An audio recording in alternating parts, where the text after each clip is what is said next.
ஸ்ரீராமலிங்காய நமஹ. அருட்பெருஞ்சோதி அருட்பெருஞ்சோதி தனி பெரும் கருணை அருட்பெருஞ்சோதி திரு அருட்பிரகாச வள்ளற் பெருமான் திவ்ய திருவடிகளே சரணம். வள்ளல் மலரடி வாழ்க வாழ்க, எல்லா உயிர்களும் இன்புற்று வாழ்க.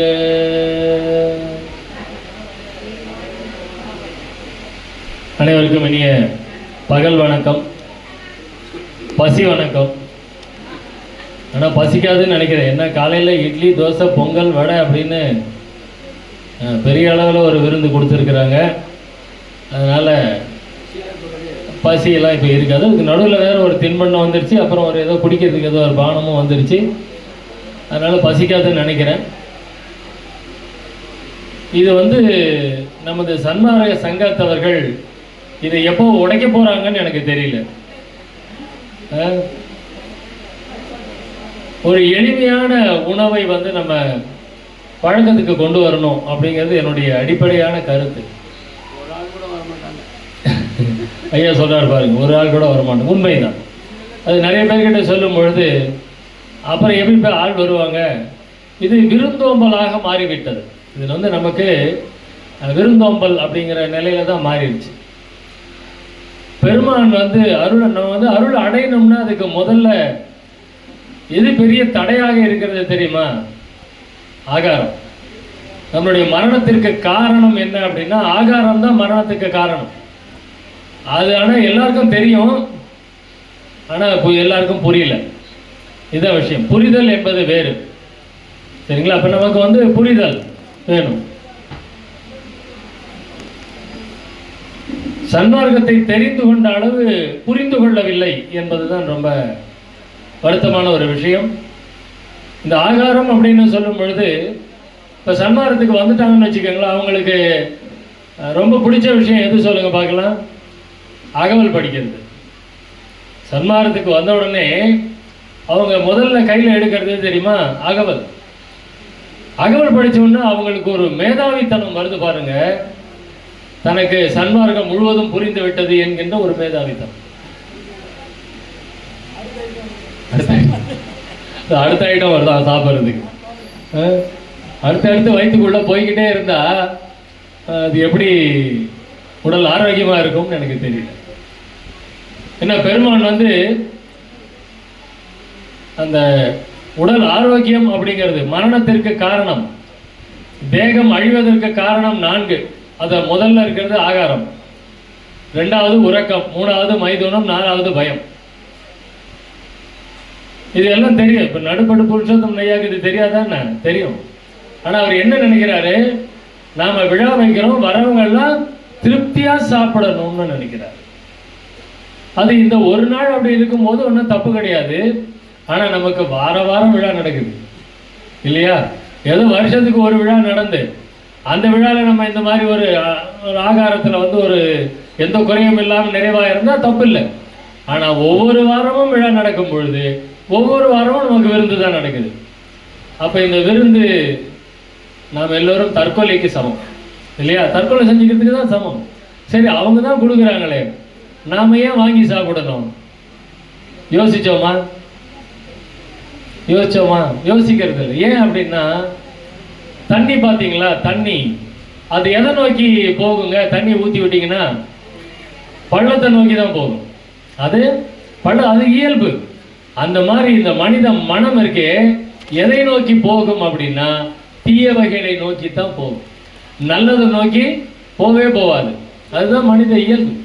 அதுதான் இங்கேயும் நடந்துகிட்டு இருக்குது. சரி, இந்த ஆகாரம் அப்படிங்கிறதுல ஒரே ஒரு விஷயம். ஐயா கடுகை பற்றி ரொம்ப அற்புதமாக சொன்னார். அதை விட ரொம்ப முக்கியமான ஒரு விஷயம் இருக்குது. கிழங்கு வகைகளும் பழ வகைகளும் கூடாதுன்னார் வள்ளல் பெருமான். எந்த கிழங்கும் சாப்பிடக்கூடாது. ஒரே ஒரு விதிவிலக்கு, பிடிக்கருணை கிழங்கு. அது மட்டும்தான் விதிவிலக்கு. மற்றபடி எந்த பழமும் சாப்பிடக்கூடாது. விதிவிலக்கு பேயன் வாழை, ரஸ்தாளி வாழை, வங்காள வாழை, இந்த 3 வாழைப்பழம் மட்டும்தான் சாப்பிடலாம். வேற எந்த பழமும் கூடாது. மற்றதுக்கெல்லாம் கூட ஏகதேசம்னு சொல்லியிருக்கிறாருங்க. ஆனால் இந்த கிழங்கு வகைகளுக்கும் பழ வகைகளுக்கும் ஏகதேசம் என்ற விதிவிலக்கு கூட வள்ளல் பெருமான் கொடுக்கவில்லை. அதனால் இந்த பழங்கள் அப்படிங்கிறது சன்மார்க்கிகளுக்கு ஆகாத உணவு, கிழங்கு என்பது சன்மார்க்கிகளுக்கு ஆகாத உணவு. இதை மனசில் பதிய வச்சுக்கணும். நீங்கள் என்ன சாப்பாடு வேணாலும் போடுங்க, கிழங்கு இல்லாமல் பார்த்துக்குங்க, சரிங்களா? பழம் இல்லாமல் பார்த்துக்கணும்.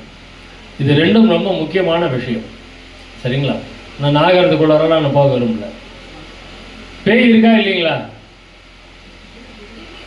இருக்கா? எங்க இருக்கு? வெளியே இருக்கா, உள்ள இருக்கு?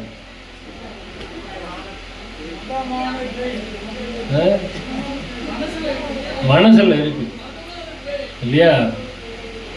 யான் என்கின்ற ஆணவ பேயும். ஆணவம் நமக்கெல்லாம் இருக்குதா இல்லையா? இல்லைன்னு சொல்லினோன்னு வச்சுக்கோங்களேன், நம்ம பொய் சொல்லாதிருத்தல், உண்மையை பேசணும். ஆணவம் இருக்கா இல்லையா? இருக்கு. எப்ப போவோம் அது? இறைவன் கிட்ட ஒரு குரு வந்து சிஷியர்களை பார்த்து கேட்கிறாரு, இறைவன் கிட்ட யார் போவாங்க அப்படின்னு. யாரும் பதிலே சொல்ல முடியல. நம்ம யாராவது பதில் சொல்ல முடியும்னா, இறைவன் கிட்ட இறை நிலையை வள்ளலார் அடைஞ்ச மாதிரி நான் அடைஞ்சிருவேன், யாரால் அடைய முடியும், யாரால போக முடியும் அப்படின்னு கேட்டாராம்.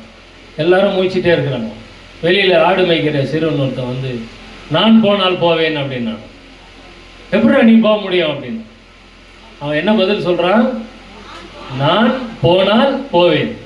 நம்ம எல்லாரும் நான் போனா போவேன், நான் போனா போவேன் நினைச்சிட்டேன். இல்லை, நான் என்கின்ற அந்த ஆணவம் போனால் போவேன்.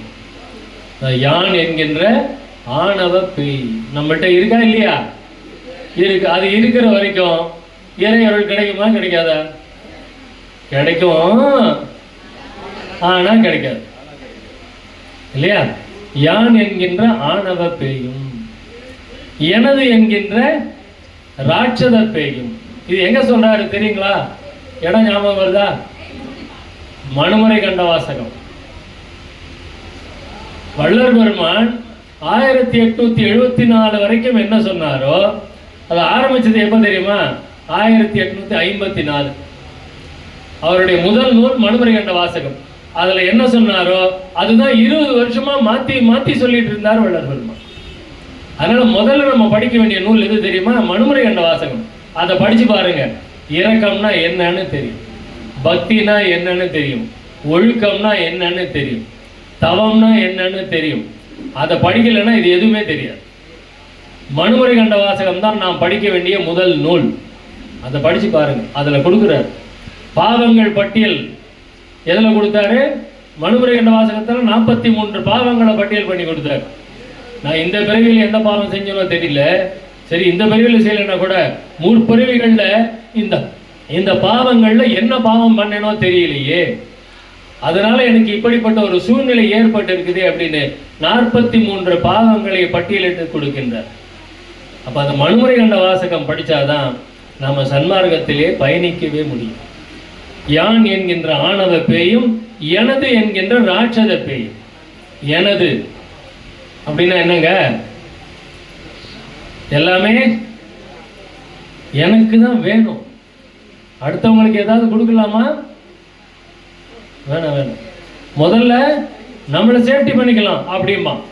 எப்படி சேஃப்டி பண்ணிக்கிறது அப்படின்னா, அடுத்தடுத்து அடுத்தடுத்து அடுத்தடுத்து போதுங்கிற மனசு நமக்கு எதுக்காவது வருதா? ஒரே ஒரு விஷயத்துக்கு தான் போதும்னு சொல்லுவோம். என்ன சொல்லுங்க? சாப்பாடு இலையில போட்டுக்கிட்டே இருந்தா ஒரு கட்டத்துல அப்பா போதும், இனிமே ஒரு வாய் கூட எனக்கு உள்ள போக முடியாது. வேற எதுக்காவது இந்த போதுங்கிற எண்ணம் வருதா? தூங்கியாச்சு போதும் அப்படின்னு நினைக்கிறவங்க இல்லை. இங்க உட்காந்தா அப்படியே சொக்கிட்டு போகுது. அவங்க அதுக்காக தான் தூங்கக்கூடாது, எதையாவது வாயில கொடுத்துக்கிட்டே இருந்தா மென்னுக்கிட்டே இருந்தா தூங்காமையாவது இருப்பாங்கன்னு தான் கொடுக்குறாங்க. அப்படிதான் நான் எடுத்துக்கிறாரு, சரிங்களா? அப்போ அந்த எனது என்கின்ற ஆணவப்பை, அந்த எனதுங்கிறது இருக்கிற வரைக்கும் நம்மள்ட்ட என்ன வராது?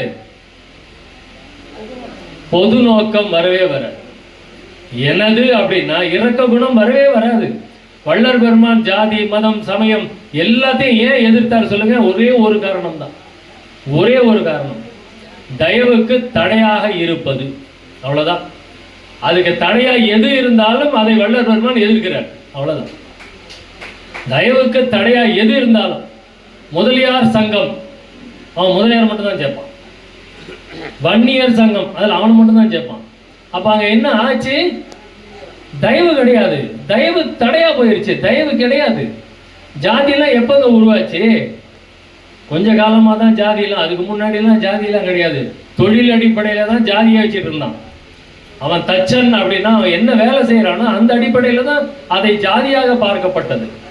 அதுக்கப்புறமா தான் ஜாதியெல்லாம் வந்து வேற மாதிரி உருவெடுத்துச்சு. அப்போ பெருமான் எதை எதிர்த்தார்? அது என்ன வேணாலும் இருக்கட்டும், ஜாதியோ மதமோ சமயமோ என்ன வேணாலும் இருக்கட்டும், தயவுக்கு தடையாக இருப்பது ஏதாக இருந்தாலும் அது வள்ளல்வர்மன் கொள்கைக்கு எதிரானது. இவ்வளவுதாங்க. அங்க தயவுக்கு தடையா இருக்குதா, தூக்கி போடு, அது வேண்டாம், அவ்வளவுதான். அப்ப அந்த எனது என்கின்ற ராட்சதப்பை, அப்ப அந்த எனதுங்கிறது வந்துச்சுன்னா பொது நோக்கம் பொது பார்வை வராது. எல்லா உயிர்களும் இன்புற்று வாழ்க, மனசார சொல்றோமா உதட்டளவுல சொல்றோமா யோசிப்பாரு. அது பெருமான் என்ன சொல்ற? பிரார்த்தனை பண்ணணும் கூட பொது நோக்கோட பிரார்த்தனை பண்ணினா, இப்ப எல்லா உயிர்களும் இன்புற்று வாழ்கன்னு சொல்லும் போது நம்ம உயிர் அதுல அடங்குதா இல்லையா? அடங்கிருச்சு. அப்ப எனக்காக தனியா நான் பிரார்த்தனையே பண்ண வேண்டாம், எல்லா உயிர்களும் இன்புற்று வாழ்கின்ற பிரார்த்தனை இருந்தாலே அதுல நம்மளுடைய உயிரும் அடங்கிவிடும். அப்ப எனது என்கின்ற ராட்சதத்தை, இந்த 12 பேய் இருக்கு நம்ம உடம்புக்குள்ளேயே, அதை வச்சுக்கிட்டு வெளியில பேய் இருக்கு வெளியில பேய் இருக்குன்னு பயந்துட்டு இருக்கிறோம். உள்ள இருக்கிற பேய்க்கு தான் பயப்படணும். மாயை என்கின்ற வஞ்சகப்பை, வஞ்சகம்னா என்னங்க? வஞ்சகம்னா ஒரு பொருளை நான் ஒருத்தட்ட வந்து 1000 ரூபாய் வாங்கியிருக்கேன், அவர் வந்து எங்கப்பா 1000 ரூபாய் வாங்கினே திருப்பி, நான் உங்ககிட்ட பணம் வாங்கினேன்னா என்ன நினைச்சிட்டு இருக்கிற நீ? நான் உங்ககிட்ட பணம் வாங்குற அளவுக்கு தான் இருக்கேனா? அவ்வளோதான். அவ்வளோ பேச்சு பேசி அதால திருப்பி அனுப்பிடுவேன், முடிஞ்சிருச்சு. அப்போ அதுக்கு பேர் என்ன? அப்ப அந்த மாயை என்கின்ற வஞ்சகப்பை. மாயைனா என்னங்க? இந்த உலகியல் முழுவதும் மாயை, இந்த உலகியல் முழுவதும் மாயை தான் இல்லையா? சாருலக வாதனையை தவிர்த்தவர் உள்ளகத்தே சத்தியமாய் அமர்ந்தருளும் உத்தம சத்குருவை அப்படின்னு பாடுறாரு. இந்த உலக விஷயங்கள் அத்தனையும் மாயை தான். இப்ப நான் பேசுறதெல்லாம் மாயையா மெய்ப்பொருளா? இந்த கேட்டை தாண்டுற வரைக்கும் மெய்ப்பொருளா தான் தெரியும். இந்த கேட்டை தாண்டி போன உடனே மாயை வந்து இது எல்லாத்தையும் மறைச்சிடும். பாபையா என்ன பேசினாரு? என்னமோ பேசினாருங்க, நல்லா பேசினாருங்க. என்ன பேசினாரு?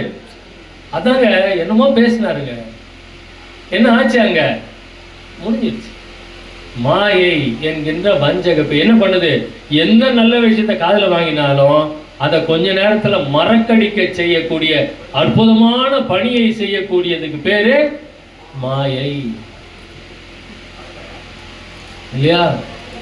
அப்ப அந்த மாயைய வஞ்சக பேய்ங்கிறார். ஏன் அப்படின்னா, இந்த மனித தேகத்தை யாருங்க கொடுத்தது நமக்கு?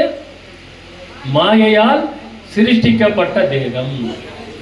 எதுக்காக மனித தேகம் கொடுக்கப்பட்டது? ஆன்ம லாபத்தை அடைவதற்காக இந்த மாயை இந்த மனித தேகத்தை கொடுக்குது. மாயை தான் மனித தேகத்தை கொடுக்குது. அந்த மனித தேகம் ஆன்ம லாபத்தை அடையிறதுக்காக தான் கொடுக்கப்பட்டிருக்கிறது. ஆனா ஆன்ம லாபத்தை அடைய விடாம பண்றது எது? மாயை. இதுதான் புள்ளையை கிள்ளி விட்டுட்டு தொட்டிலையும் ஆட்டி விடுற கதை தான் இந்த மாயை பண்ணிட்டு இல்லையா? மனித தேகத்தை கொடுத்துருச்சு. இந்த மனித தேகம் ஆன்ம லாபத்தை அடைவதற்காகத்தான் அப்படின்னு சொல்லிருச்சு. ஆனா ஆன்ம லாபத்தை அடையலான்னு முயற்சி பண்ணும்போது ஜான் ஏறுனா முழம் சறுக்கு. அந்த வேலையை பண்றது யாரு? மாயை. அதனால்தான் மாயை என்கின்ற வஞ்சக பேயும். இந்த மாயையோட சிஷியர்கள் யார் தெரியுமா? ஆசை. என்னென்ன ஆசைங்க? முக்கியமான ஆசை 3 ஆசை. மண்ணு, பொண்ணு, பெண்ணு. முடிஞ்சது. அது 3 யார்கிட்ட இருந்தாலும் ஒரு படி மேலே ஏற முடியாது.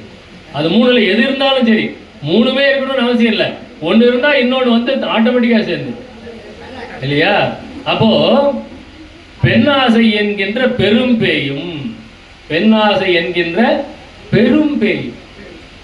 ஏன்னா அது வந்து முற்று பெறவே முடியாது. அது அடுத்தடுத்து அடுத்தடுத்து தொடர்ந்துகிட்டே இருக்கும். மருவ பெண் ஆசையை மறக்கவே வேண்டும்னு பாடுவார். மருவு பெண் ஆசைன்னு என்ன? திரும்ப திரும்ப எழுந்து கொண்டே இருக்கக்கூடிய ஆசை. திரும்ப திரும்ப எத்தனை பொண்ணு வேணாலும் கொடுங்களேன், சலிப்பே வராது. வேற ஏதாவது பொண்ணு புதுசா கிடைக்குமா? அதான் மருவு பெண் ஆசைன்னு பாடுறாரு. மருவு பெண் ஆசையை மறக்கவே வேண்டும், உன்னை மறவாதிருக்கிறது. அப்ப அந்த பெண் ஆசை என்கின்ற பெரும் பேயும். அடுத்தது மண்ணாசை என்கின்ற மானிட பேய். அது ஏங்க மானிட பேயின் கொடுக்கிறாரு? மண்ணாசை யாருக்கு இருக்குது? மனுஷங்களுக்கு மட்டும்தான் மண்ணாசை. வேற எந்த உயிரினத்துக்கும் மண்ணாசையே கிடையாது. மண்ணாசை வேற எந்த உயிரினத்துக்கும் கிடையாது, மனுஷனுக்கு மட்டும்தான்.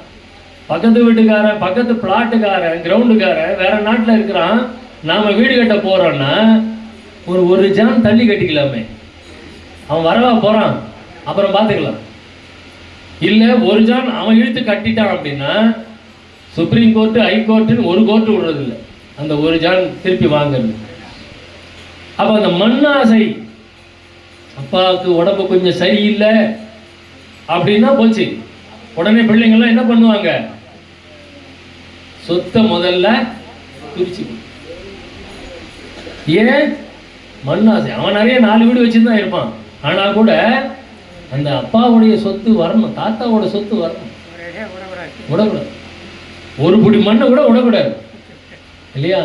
அதனால தான் மண்ணாசை என்கின்ற மானிட பேய்ங்கிற பெருமா நம்மளை சவுக்கெடுத்து அடிக்கிற. பொன்னாசை என்கின்ற பொல்லா பேயும்.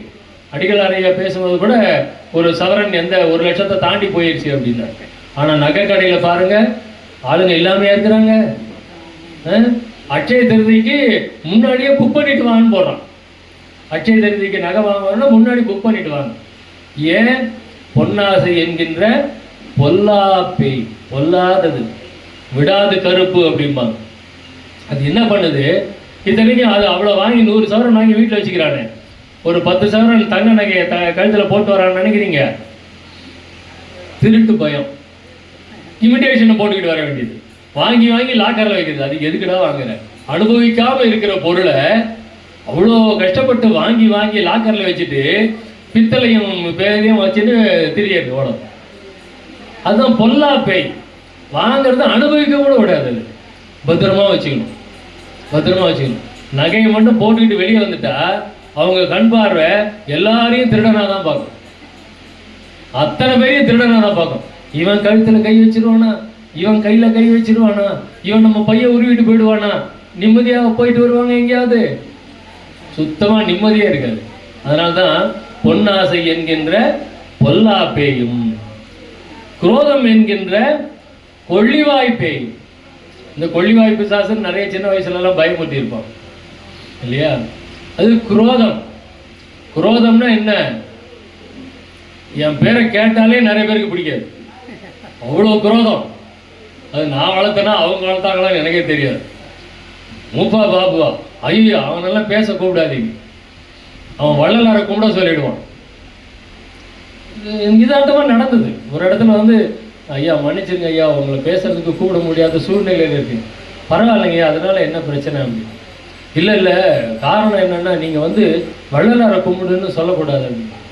நீங்கள் வள்ளலாரை கும்பிட்றதுனால உங்களை எங்களால் கூப்பிட முடியலன்னா ரொம்ப சந்தோஷமா, கூப்பிடாதீங்க, ரொம்ப கூப்பிடாதீங்க. என்ன அதனால எனக்கு என்ன நஷ்டம்? நான் வள்ளலாரை கும்பிட்றத நிறுத்த போகிறது இல்லை, ஒன்றை கும்பிடுன்னு நான் சொல்ல போகிறது இல்லை, நீ கூப்பிட்டா கூப்பிடலாம். சரி. குரோதம் என்கின்ற அந்த குரோதம் அப்படிங்கிறது அதான் ஐயா வந்து இந்திரிய ஒழுக்கத்தில் கொண்டு போய் வைக்கிறார். அதை குரூரமாக பாராதிருத்தல். அப்படியே எதிர்க்க வந்தா அப்படியே கண்ணு கண்ணெல்லாம் அப்படியே சுருக்கிக்கிட்டு பார்க்கறது. ஐயோ வந்துட்டான்டா, ஐயோ வந்துட்டான். இந்த பேயெல்லாம் எங்க இருக்குது? நமக்குள்ளதான் இருக்கு. குரோதம் என்கின்ற கொள்ளிவாய் பேயும், லோபம் என்கின்ற உதவா பேயும். வார்த்தை எவ்வளவு அழகா போடுறாரு பாருங்க. லோபம் என்கின்ற, அது உலோபம்னு போட்டிருப்பாங்க, உலோபம் படிக்கூடாது. லோபம் என்கின்ற உதவா பேயும். அது எதுக்குமே உதவாது. கருமித்தனம் எதுக்காவது உதவுமா? உதவாது. சேர்த்து வைக்கிறதெல்லாம் என்ன பண்ண முடியும்? எடுத்துட்டா போறோம். எதையும் எடுத்துட்டு போக போறது இல்லை இல்லையா? எதையுமே எடுத்துட்டு போக போறது இல்லை. அப்ப யாருக்காவது கொடுக்காம நம்ம சேர்த்து வச்சுக்கிட்டே இருந்தா அதனால யாருக்காவது ஏதாவது பலன் இருக்கா? இல்லை. அதனால அந்த லோபம் என்கின்ற உதவா பேயும் இருக்கிறத கொடு. என்று நான் ஒருவரிடம் நின்று கேளாத இயல்பும் என்னிடம் ஒருவர் ஈது இடு என்ற போது அவருக்கு இலை என்று சொல்லாமல் இடுகின்ற திறமும் இல்லையா? அப்போ அவங்களுக்கு என்ன கேட்கிறாங்களோ அதை கொடுக்கணும். பசின்னு இருக்கிறவன்ட்ட இந்தாப்பா பெட்ஷீட் போத்திக்கப்பான்னா ஏதாவது நியாயம் இருக்கா அதுல? இல்ல ரொம்ப குளிர்ல நடுங்கிக்கிட்டு இருக்கிறான், அவன்கிட்ட போயிட்டு இந்த பரோட்டா குருமா இருக்குது சாப்பிட்றியா, இட்லி இருக்கு, தோசை இருக்கு, என்ன வேணும்? ஐயா குளிர்ல நடுங்குறீங்க, ஏதாவது ஒரு போர் வருது, அதெல்லாம் இல்லை, இதை கொடுக்குற வாங்கிக்கியா. ஏதாவது பிரயோஜனம் இருக்கா? அதுலயும் பிரயோஜனம் இல்லை. ஈது இடு என்ற போது அவருக்கு இலை என்று சொல்லாமல் இடுகின்ற திறமை நமக்கு வேணும்னு வேண்ட. அவன் என்ன கேட்கிறானோ அதை கொடுக்கணும். அதுதான் உதவி. நானே எல்லாத்தையும் சேர்த்து வச்சுப்பேன், எல்லாமே எனக்கு தான் சொந்தம் அப்படின்னா அதனால எந்த பிரயோஜனமும் இல்லை. லோபம் என்கின்ற உதவா பேயும், மோகம் என்கின்ற மூட பேயும். மோகம்னா என்ன? காமம்னா என்னங்க? காமம்னா ஆசை. உடனே காமம்னா செக்ஸுக்கு போயிடாதீங்க. ஆசை, ஆசைனாலே அதுக்கு பேர் காமம் தான். அதனுடைய உச்சகட்டம் எதுன்னா மோகம், தன்வசப்படுத்துவது. அந்த ஆசையை கொஞ்சம் கொஞ்சமா எடுத்துக்கிட்டு போய் அதை தன் வசத்தில் வைத்துக் கொள்ள எழுவதுக்கு பேர் தான் மோகம். அந்த மோகம் என்பது மூடத்தை உருவாக்கி இருக்கிறது. முட்டாப்பை மோகம் என்கின்ற மூட பேயும். அறிவு இருந்ததுன்னா அந்த மோகத்துக்கு போவானா? போக மாட்டான். அறிவு இல்லை, அப்ப என்ன?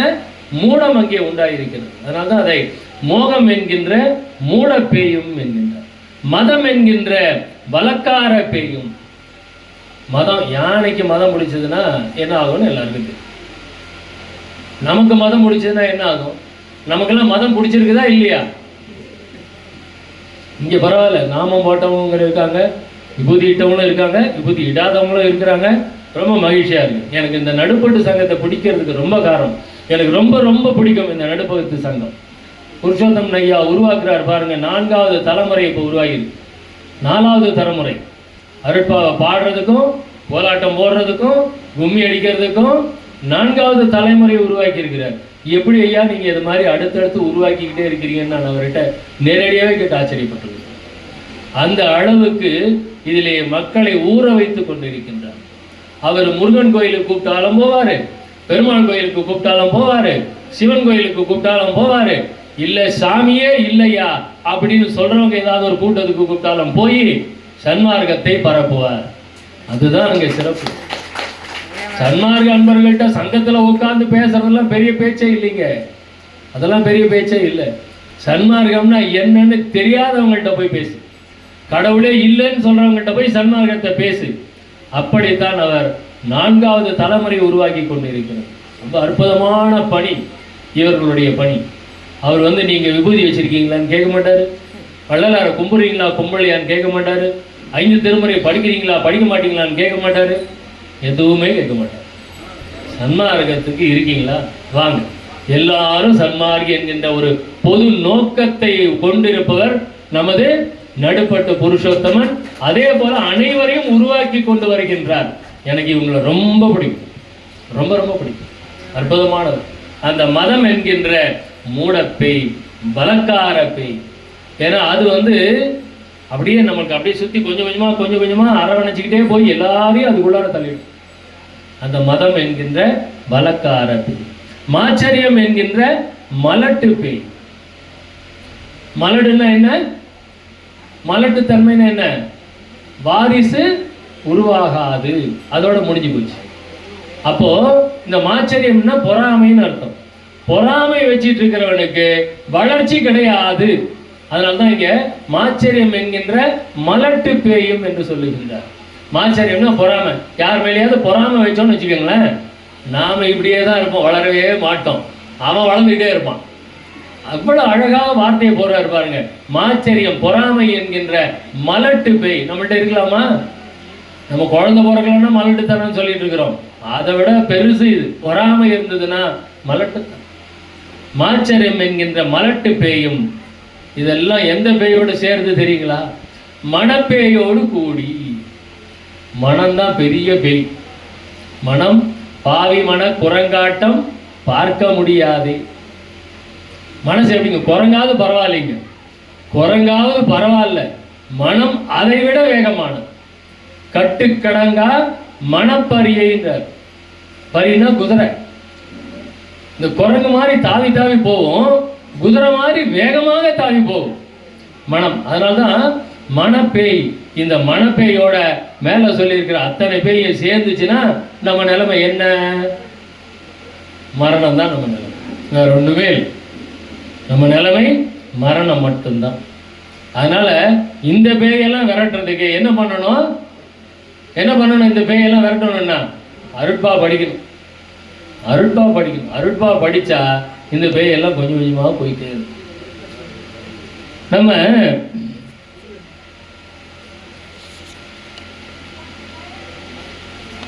ஒரு கணவன் மனைவி, இதோட நான் நிறுத்திக்கிறேன்.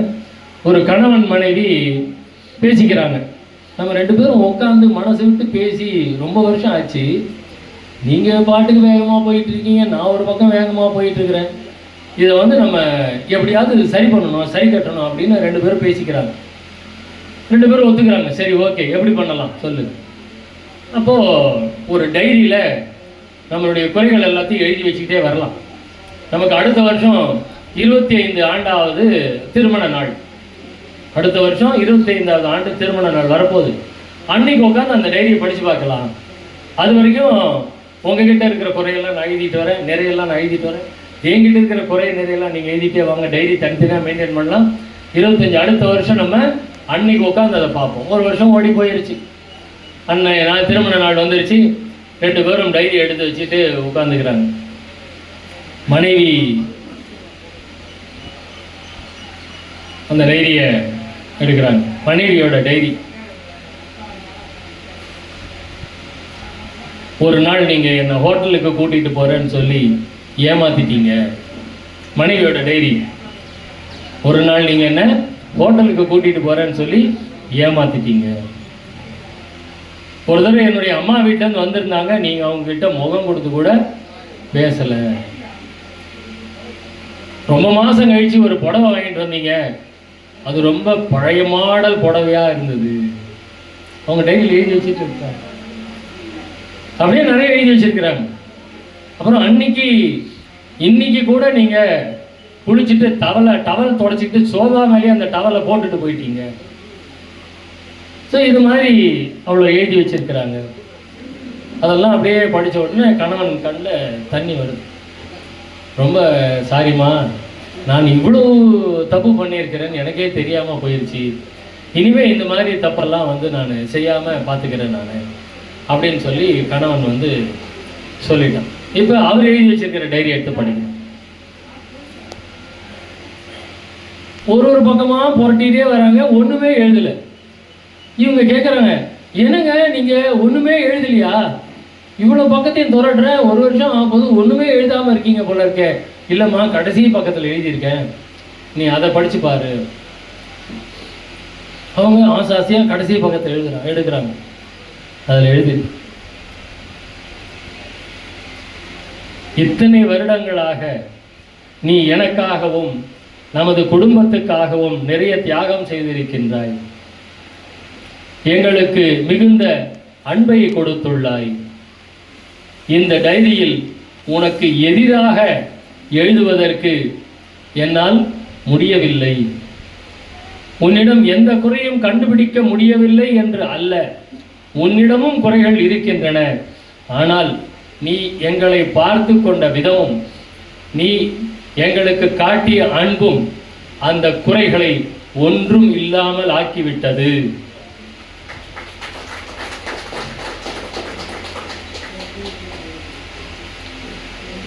என்னுடைய எல்லா தவறுகளையும் பொறுத்து கொண்டு 25 ஆண்டு காலம் என்னுடன் குடும்பம் நடத்திய உன்னை குறை சொல்வதற்கு என்னால் முடியவில்லை அப்படின்னு எழுதிப்பான். இதுக்கு பேர் தாங்க வாழ்க்கை. இதுக்கு பேர் தான் அன்பு. கணவன் மனைவி விட்டு கொடுத்து வாழ வேண்டும் என்று சொல்லுவார்கள். நான் சொல்லவே மாட்டேன் அந்த மாதிரி. ஏன்னா ஒரு விட்டு கொடுத்துக்கிட்டே இருந்தீங்கன்னா ஒரு காலகட்டத்தில் அதில் சலிப்பு உண்டாகும். புரிந்து கொண்டு வாழுங்கள். ஒருவருக்கொருவர் புரிதல் இருக்க வேண்டும். அதே போலத்தான் சன்மார்க்கமும் வள்ளர் பெருமானையும் புரிந்து கொள்ள வேண்டும். தெரிந்து கொண்டு பிரயோஜனம் இல்லை. நித்திய கர்ம விதியை தெரிஞ்சுக்கிட்டு என்ன பண்ணினோம்? ஒன்றும் கடைபிடிக்கல. புரிந்து கொண்டால் வீட்டில் கடுகு வாங்க மாட்டீங்க, வீட்டில் புளி வாங்க மாட்டீங்க, வீட்டில் காரப்பொடி சாம்பார் பொடி அரைக்கிறதுக்கு நாங்கள்லாம் வள்ளலார் சொன்ன சாம்பார் பொடியை தான் அரைச்சிட்டு இருக்கோம். எங்களுடைய குழுவில் இருக்கிற அத்தனை பேருக்கும் அதை நாங்கள் சப்ளை பண்ணிட்டு இருக்கிறோம். கரிசாலை பொடி நாங்கள் தயார் பண்ணி முக்கூட்டு சொன்னோம் எங்கள் குழுவில் இருக்கிறவங்களுக்குலாம் கமர்ஷியலாக இன்னும் பண்ண முடியல, ஆனால் அதுதான் செஞ்சிட்டு இருக்கிறோம். விவசாயம் பண்ணுறோம். விவசாயத்துக்குள்ளார ஒரு சிறு கெமிக்கல் கூட கலக்கிறது கிடையாது. இயற்கை விவசாயம். அதில் தான் அரிசி விளை வச்சிட்டு இருக்கிறோம். ஜீரக சம்பா அரிசி, பொன்னி அரிசி விளை வச்சிட்டு இருக்கிறோம். வேர்க்கடலை பயிர் பண்ணுறோம். அதில் இருந்து கடல் எண்ணெய் நாங்களே எடுத்து அதை பயன்படுத்துகிறோம். எள்ளு பயிர் பண்ணுறோம், நல்லெண்ணெய் எடுத்து பயன்படுத்திட்டு இருக்கிறோம். காய்கறிகள் எங்கள் தோட்டத்தில் விளையிற காய்கறிகள் தான் நாங்கள் சாப்பிட்டுக்கிட்டு இருக்கிறோம். அப்போது ஒரு சிறு முயற்சி, அந்த சிறு முயற்சி நித்திய கர்ம விதியை படித்தா மட்டும் போராது. தெரிந்து கொண்டால் ஏட்டு சுரக்காய் கறிக்கு கூட்டுக்கு உதவாது. அதை புரிந்து கொள்ள வேண்டும். ஐயா சொல்லுவார் ரொம்ப அழகாக. அந்த மனுமுறை கண்ட வாசகத்தில் எடுத்தீங்கன்னா ரொம்ப அற்புதமாக சொல்லப்பட்டிருக்கும். எழுத்தறிவு இல்லாதவன் ஏட்டை சுமந்தவன் போல அப்படிம்பார். எழுத்தறியாதவன் ஏட்டை சுமந்து என்ன பிரயோஜனம்? அந்த மாதிரி நாவலும் அருட்பாவை படிக்கால் மட்டும் போராது, புரிந்து கொண்டு, புரிஞ்சுது அப்படின்னா மட்டும்தான் அதன்படி நாம் நடப்போம் என்று சொல்லி வள்ளலார் வழி நடப்போம், வள்ளலார் வழி வாழ்வோம், வள்ளலார் அருள் பெறுவோம், மரணத்தை வெல்வோம். அற்புதமான நடுப்பட்டு சங்கத்தாருக்கு என்னுடைய நன்றியையும் வணக்கத்தையும் தெரிவித்து அவர்கள் பாதம் பணிந்து வணங்கி மகிழ்கின்றேன். நன்றி, வணக்கம்.